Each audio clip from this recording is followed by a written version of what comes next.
આ રીતે જો એક વખત ગુવારનું શાક બનાવી લીધું ને ફ્રેન્ડ્સ, તો જે લોકો ગુવારનું શાક નહીં પણ ખાતા હોય ને એ પણ ખાતા થઈ જશે.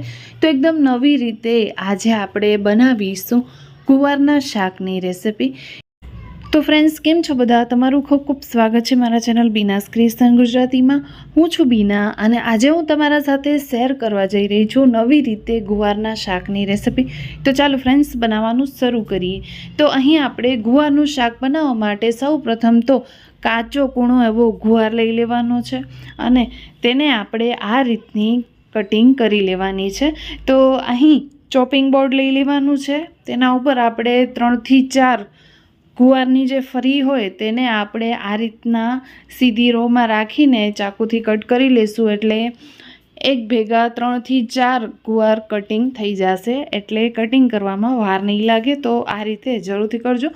અને ચોપિંગ બોર્ડ ના હોય તો તમે ચાકુની મદદથી પણ 3 થી 4 ગુવાર સાથે લઈને તેની કટિંગ કરી શકો છો. એટલે કટિંગ કરવામાં સ્પીડ થશે. તો બસ ફ્રેન્ડ્સ, આ રીતે જ આપણે બધા જ ગુવારની કટિંગ કરી લઈશું અને એક ડીશમાં આપણે તેને મૂકી દઈશું. તો ફ્રેન્ડ્સ, આજે હું એકદમ નવી રીતે ગુવારના શાકની રેસિપી લઈને આવી છું. જે લોકો ગુવાર ખાવાનું અવોઇડ કરતા હોય કે પછી બાળકો પણ ન ખાતા હોય, તો આ રીતનું શાક જોઈને બાળકો પણ ખાઈ લેશે. તો ચાલો ફ્રેન્ડ્સ, આપણે આજે એકદમ નવી રીતે ગુવારનું શાક બનાવીએ. તો અહીં મેં બધા જ ગુવારની કટિંગ કરી લીધી છે. લગભગ 5 જેટલો આ ગુવાર છે. તમારી ક્વોન્ટિટી વધારે હોય તો તમે અહીં ગુવાર થોડો વધારે લઈ શકો છો. તેને આપણે પાણીમાં ઉમેરી દઈશું.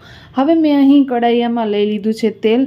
તો 4 ટેબલસ્પૂન જેટલો તેલ છે. તેલ ગરમ થાય એટલે આપણે તેનામાં અડધી ટીસ્પૂન રાઈ ઉમેરવાની છે અને 5 ચમચી જેટલું જીરું ઉમેરી દઈશું અને ત્યાર પછી 5 ચમચી જેટલો અજમો ઉમેરીશું. તો ગુવારના શાકમાં અજમાનો ટેસ્ટ ખૂબ સારો એવો લાગતો હોય છે, તો જરૂરથી અજમો ઉમેરજો.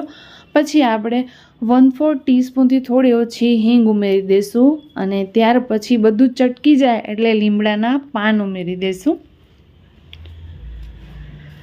લીમડાના પાન ઉમેર્યા બાદ આપણે અહીં ઉમેરવાના છે લીલા મરચાં. તો અહીં મેં તીખું એક લીલું મરચું ઉમેર્યું છે. સાથે સાથે લસણની કળીઓ, તો 5 થી 6 લસણની કળીઓને મેં કટિંગ કરી લીધી છે, તે ઉમેરી દીધું છે અને એક મોટું ટામેટું કટ કરીને એડ કરી દીધું છે. તમે લોકો ઘરમાં વધારે જણા હો તો શાક તમારી ક્વોન્ટિટી પ્રમાણે અહીં લઈ શકો છો. ત્યાર પછી સ્વાદ પ્રમાણે આપણે મીઠું ઉમેરી દેવાનું છે અને બધું જ સરસ રીતે મિક્સ કરી લેવાનું છે. હવે આ બધું જ સરસ એવું સતળાય ત્યાં સુધી આપણે અહીં એક ડીશ લઈ લેવાની છે. તેનામાં આપણે 2 ચમચી જેટલો ઉમેરીશું બેસન, એટલે કે ચણાનો લોટ, અને 2 ચમચી જેટલો આપણે ઘઉંનો લોટ ઉમેરી દઈશું. ત્યાર પછી તેનામાં 1/4 ટીસ્પૂન જેટલો ગરમ મસાલો, 5 ચમચી જેટલી હળદર, 5 ચમચી જેટલો કાશ્મીરી લાલ મરચો, અડધી ચમચી ધાણાનો પાવડર, 1/4 ટીસ્પૂન આપણે અહીં લીધી છે હિંગ અને થોડો એવો અજમો ક્રશ કરીને ઉમેરી દઈશું. ત્યાર પછી આપણે અહીં લઈ લીધું છે અદરક. તો એક નાનો ટુકડો એવો અદરકનો લીધો છે. અત્યારે ગરમી છે એટલે બહુ વધારે એડ ન કરતા, કારણ કે અદરકની તાસીર ગરમ હોય એટલા માટે. અને ન એડ કરવું હોય તો સ્કીપ પણ કરી શકો છો. તો અહીં આપણે અદરકને થોડું એવું છીણી લેશું કે પછી કૂટીને પણ એડ કરી શકીએ છીએ. તો અહીં આપણે અદરકને ક્રશ કરી લીધું છે અને થોડું 1 ચમચી જેટલું તેલ ઉમેરી દઈશું. ચપટી જેટલું મીઠું ઉમેરીને આપણે અહીં બધું જ સરસ રીતે મિક્સ કરી લઈશું. ત્યાર પછી આપણે અહીં ઉમેરીશું લીંબુનો રસ. તો 1 ચમચી જેટલો કે પછી એક અડધો ફાડીઓ, 1/4 લીંબુનો જે ફાડીઓ હોય તે આપણે અહીં નીચોવી દેવાનું છે. હવે એક વખત આપણે અહીં એકદમ સરસ રીતે મિક્સ કરી લઈશું, બધું જ સરસ રીતે. પછી આપણે અહીં થોડું થોડું પાણી ઉમેરીને તેનો લોટ બાંધી લઈશું. તો ફ્રેન્ડ્સ, અહીં હું ઢોકળીનો લોટ નથી બાંધી રહી. આજે આપણે ગુવાર ઢોકળીનું શાક નથી બનાવી રહ્યા, એટલે એ તમે ન વિચારતા કે ગુવાર ઢોકળીનું શાક છે, તો એ બિલકુલ નથી. તો ફ્રેન્ડ્સ, અહીં મેં થોડું પાણી 1-2 ચમચી જેટલું પાણી ઉમેરીને તેનો લોટ તૈયાર કરી લીધો છે. હવે અત્યારે આપણે આ લોટને બાંધીને સાઈડમાં મૂકી દઈશું. આપણે જે ટમેટાને કૂક કરવા માટે મૂક્યા હતા તે ટમેટામાં આપણે મસાલા ઉમેરીશું. તો અહીં તમે જોઈ શકો છો કે ટમેટા એકદમ સરસ એવા કૂક થઈ ગયા છે. અહીં મેં સ્લો ફ્લેમ જ રાખી હતી ગેસની, એટલે બધા જ ટમેટા એકદમ ગ્રેવી જેવા થઈ ગયા છે. હવે આપણે તેનામાં ઉમેરીશું મસાલા. તો મસાલામાં સૌ પ્રથમ અડધી ચમચી જેટલી હળદર લઈ લઈશું. ત્યાર પછી 1 ચમચી જેટલો આપણે ધાણાનો પાવડર લઈ લઈશું. 1 ચમચી જેટલો તીખો લાલ મરચાંનો પાવડર લઈ લઈશું. 1/4 ટીસ્પૂન આપણે અહીં લઈ લઈશું ગરમ મસાલો. તો અહીં આપણે લોટ બાંધવામાં થોડા મસાલા ઉમેર્યા છે, એટલે આપણે મસાલા અહીં માપસર ઉમેરવાના છે. હવે બધા જ મસાલા બરોબર રીતે આપણે સાતળી લેવાના છે.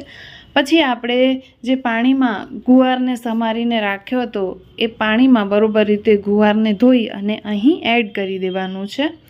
તો અહીં મેં ગુવારને એડ કરી દીધું છે અને આ ગુવાર બિલકુલ બાફેલું નથી, એનું ખાસ ધ્યાન રાખજો. અહીં આપણે કાચો જ ગુવાર ઉમેરવાનો છે, બાફવાનો બિલકુલ નથી. હવે બરોબર રીતે આપણે તેને મિક્સ કરી લઈશું. અહીં તમે જોઈ શકો છો કે ગુવાર ટમેટામાં એકદમ સરસ રીતે મિક્સ થઈ ગયું છે. હવે તેનામાં આપણે 1 ગ્લાસ જેટલું પાણી ઉમેરી દેવાનું છે. 1 કે પછી 1.5 ગ્લાસ જેટલું પાણી ઉમેરી શકો છો. હવે આ પાણીને આપણે ઉકાળા આપવાના છે. તો અહીં તમે જોઈ શકો છો કે ઉપર બબલ્સ આવી રહ્યા છે. તો અહીં આપણે જે લોટ બાંધીને રાખ્યો હતો તેનામાં થોડું પાણી ઉમેરી દઈશું અને આ લોટને થોડું એવું આપણે ઢીલું કરી લઈશું. તો એકદમ સરસ રીતે મસળીને આ લોટને એકદમ આપણે સોફ્ટ કરવાનો છે. અને ગેસ ઉપર આપણે શાકને ઉકળવા માટે મૂકી દીધું છે. હવે આપણે અહીં લઈ લેવાની છે ખમણી, અને ખમણીની મદદથી આપણે આ રીતના તેના ગાંઠિયા કાઢવાના છે. તો ફ્રેન્ડ્સ, અહીં આપણે ઢોકળી બિલકુલ નથી બનાવવાની. અહીં આપણે આ રીતના ગાંઠિયા કાઢવાના છે. લોટ થોડો ઢીલો હશે તો અહીં તમારા ગાંઠિયા એકદમ સરસ એવા આસાનીથી નીકળી આવશે. તો અહીં આપણે ડાયરેક્ટલી ઉકળતા પાણીમાં ગાંઠિયા ઉમેરી દેવાના છે. એટલે આપણે ડાયરેક્ટલી ગાંઠિયા કરતું જવાનું છે અને આ વઘારમાં આપણે ઉમેરતું જવાનું છે. તો ફ્રેન્ડ્સ, આ શાક ખૂબ ટેસ્ટી એવો બનશે. બનાવીને એક વખત ટ્રાય જરૂરથી કરજો. તો અહીં આપણે જેટલો લોટ હતો એ લોટના આપણે અહીં ગાંઠિયા કાઢી લેવાના છે ખમણીની મદદથી. તો અહીં જેટલો પણ લોટ છે તેના હું અહીં ગાંઠિયા કાઢી લઈશ. તો ફ્રેન્ડ્સ, અહીં શાકને ઉકાળવું જરૂરી છે, પાણીને ઉકાળવું જરૂરી છે. નહીંતર આ લોટ કડાઈયામાં બધું ભેગું થઈ જશે અને ગાંઠિયાનો શેપ નહીં આવે. એટલા માટે એકદમ સરસ રીતે પાણીને પહેલાં ઉકાળી લેજો અને પછી જ ઉપરથી આપણે ગાંઠિયા પાડવાના છે આ રીતે. તો અહીં તમે જોઈ શકો છો ફ્રેન્ડ્સ કે મેં લાંબા ગાંઠિયા પાડી લીધા છે. તમને થોડા નાના જોઈતા હોય શાકમાં તો તમે લોટને થોડો કઠણ કરી મૂકજો, તો નાના એવા આપણા ગાંઠિયા બનીને રેડી થશે. તો અહીં લાંબા અને નાના બંને સાઇઝના મેં અહીં ગાંઠિયા કાઢી લીધા છે. હવે આપણે તેને ચલાવવાનું નથી, થોડીવાર માટે બંધ કરીને આપણે તેને પકવી લેશું. તો 7 મિનિટ સુધી મેં અહીં આ શાકને પકવી લીધું છે. તમે જોઈ શકો છો કે ગુવાર પણ એકદમ સરસ રંધાઈ ગયું છે અને ગાંઠિયા પણ એકદમ સરસ એવા રંધાઈ ગયા છે. જો ન રંધાણા હોય તો તમે તેને બહાર કાઢીને ચાકુથી તોડીને ચેક કરી શકો છો, અને જો ન રંધાણા હોય તો તમે તેનામાં થોડું પાણી ઉમેરીને ફરી પાછું ઢાંકણ ઢાંકી દેજો, એટલે સરસ એવા કૂક થઈ જશે. હવે આ શાકમાં રસો ઓછો થઈ ગયો હતો તો મેં ઉપરથી પાણી ઉમેરીને થોડો રસો કરી લીધો છે. તમને રસો ન જોઈતો હોય તો તમે પાણી ન ઉમેરતા. હવે મેં અહીં થોડો ગોળ ઉમેરી દીધો છે. ગોળ ઓપ્શનલ છે, તમને ન ઉમેરવું હોય તો તમે સ્કીપ કરી શકો છો. તો ફ્રેન્ડ્સ, જોયું ને કે કેટલી વારમાં આપણું આ શાક બનીને રેડી થઈ ગયું.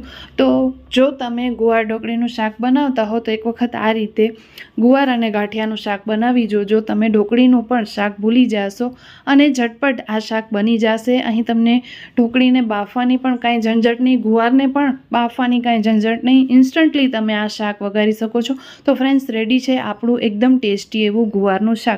વિડીયો કેવો લાગ્યો છે કમેન્ટ કરીને જરૂરથી કહેજો. ચેનલ પર નવા આવ્યા છો તો ચેનલને સબસ્ક્રાઈબ કરીને જરૂરથી જાજો, અને વિડીયો જરાય પણ ગમ્યો હોય તો લાઈક કરજો, શેર કરજો. બાજુમાં રહેલા નોટિફિકેશન બેલને જરૂરથી દબાવજો, જેથી તમને મારા બધા જ વિડીયોની નોટિફિકેશન મળતી રહેશે. ફરી મળીશું, ત્યાં સુધી આવજો બધા. જય Shri Krishna. Thank you for watching this video.